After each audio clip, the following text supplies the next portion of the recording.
Welcome everyone. आज है 24 फरवरी 2022 और आज के दैनिक भास्कर के बेसिस में कितने क्वेश्चन बनते हैं हम देखते हैं।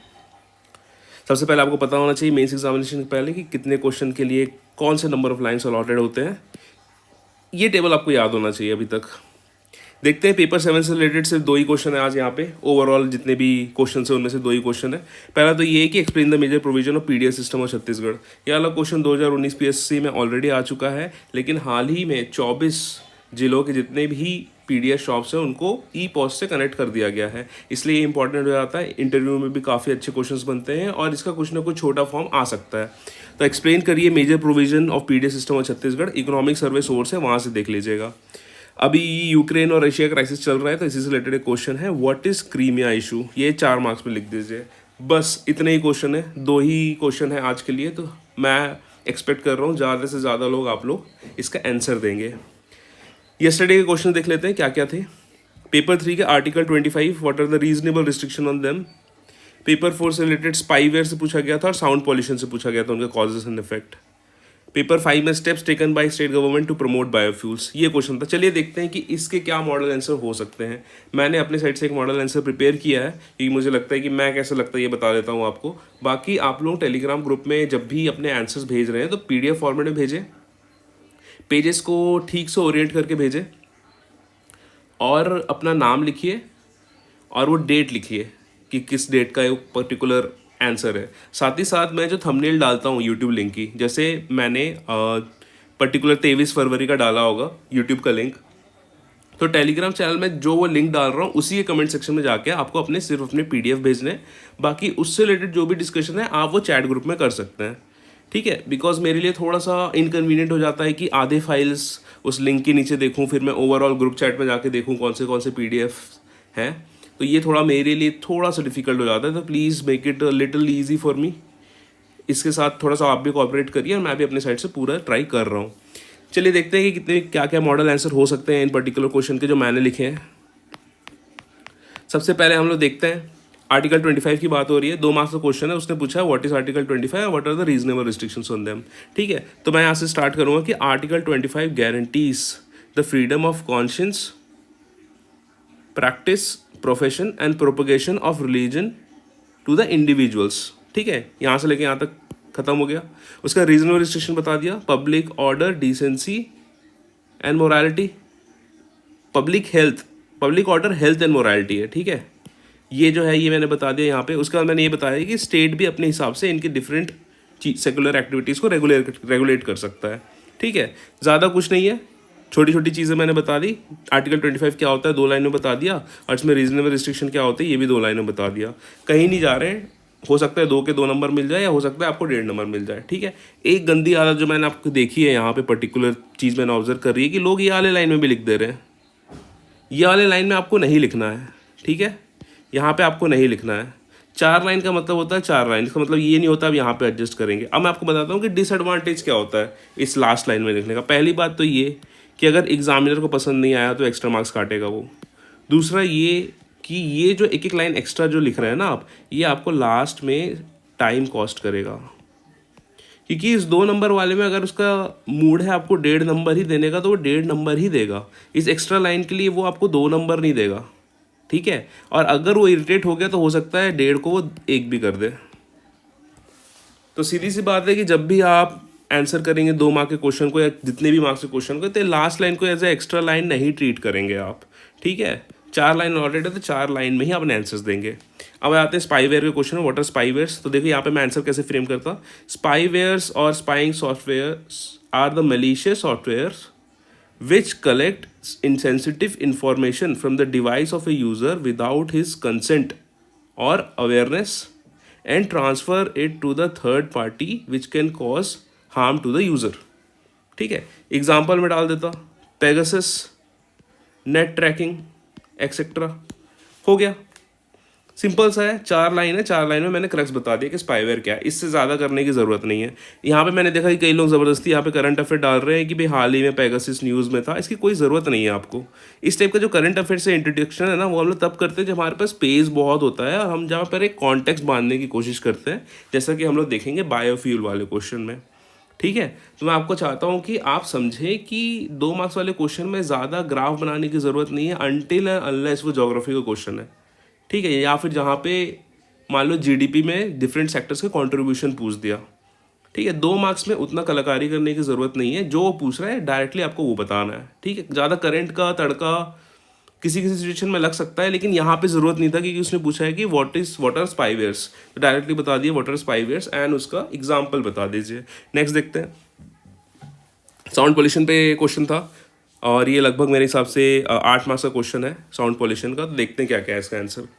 सबसे पहले डेफिनेशन डाल दीजिए, एनी अनप्लीजेंट और loud noise can be terms at sound pollution, ठीक है। दूसरा, इन्वायरमेंट प्रोटेक्शन एक्ट 1986 के अंदर भी इसको एज अ पॉल्यूटेंट आइडेंटिफाई किया गया है। सेक्शन 133 ऑफ आईपीसी के अंडर जो साउंड पॉल्यूशन होता है पब्लिक न्यूसेंस होता है और एक ऑफेंस होता है पनिशेबल अंडर लॉ, ठीक है। तो हमने क्या कर दिया, एक डेफिनेशन दे दी और ये 2 कॉन्क्रीट हमने फैक्ट्स दे दिए। तो व्हाट इज साउंड पॉल्यूशन का हमने दे दिया यहाँ पे, जो भी हम लोग को एग्जांपल देना था। अब कॉजेज दे सकते हैं, कॉजेज 2 प्रकार के होते हैं, नेचुरल हो सकता है, मैन मेड हो सकता है।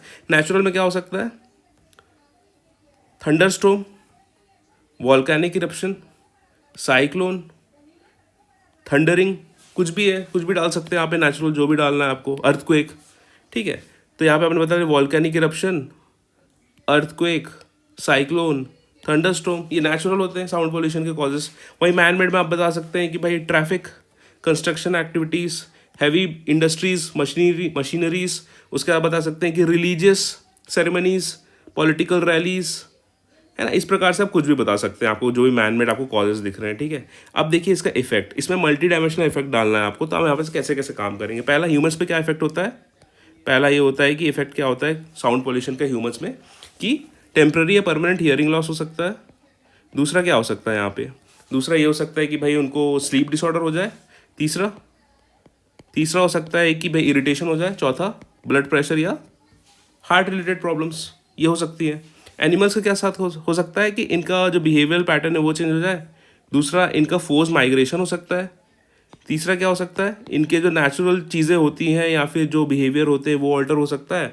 और चौथा, अगर ये माइग्रेट कर जाते हैं तो लाइवलीहुड्स भी इफेक्ट होते हैं। फॉर एग्जांपल, अगर किसी का टूरिज्म पे डिपेंडेंट है लाइवलीहुड, ठीक है, और वहाँ के जो हिरन विरन है वो इंडस्ट्रीज़ की आवाज़ सुन के दूर भग गए, तो इसकी लाइवलीहुड इफेक्ट होगी, टूरिस्ट आना कम हो जाएंगे। तो ये भी एक इफेक्ट हो सकता है ह्यूमंस पे कि भाई लॉस ऑफ लाइवलीहुड, ठीक है, लॉस ऑफ लाइवलीहुड भी हो सकता है।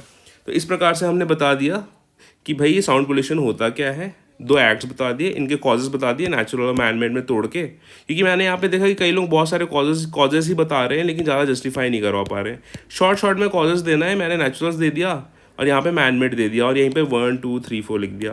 और ये जो एक लाइन का सेंस होता है ना, अब आप लोग बोल रहे होंगे सर आपने बोल तो दिया लेकिन ये लाइन का सेंस कैसे आता है। ये आ जाता है कि ये लाइन स्पेस देखते साथ ही ना मैं अपने जो सेंटेंसेस होते थे उनको बीच में ही मैं मोल्ड करके थोड़ा सा ट्रिम कर देता था, ठीक है। और पूरे फुल सेंटेंसेस लिखने की ज़रूरत भी नहीं है आपको मेंस एग्जामिनेशन में, ठीक है, कि इसके कारण कि इसके कारण। अगर आप सिर्फ रूट कॉज बोलेंगे ना कि फॉर एग्जांपल ह्यूमंस को क्या क्या दिक्कत हो रही है, तो टेम्पररी या permanent hearing loss, irritation, sleep disorders और ब्लड प्रेशर और हार्ट रिलेटेड प्रॉब्लम्स।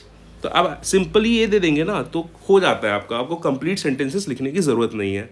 तो कुल मिला के हमने क्या बता दिया, साउंड पोल्यूशन बता दिया क्या है, कॉजेज बता दिए, इफेक्ट्स बता दिए, मोर देन इनफ हमने कर दिया। इस क्वेश्चन में आगे बढ़ेंगे। अब बायोफ्यूल्स की क्वेश्चन है, ठीक है।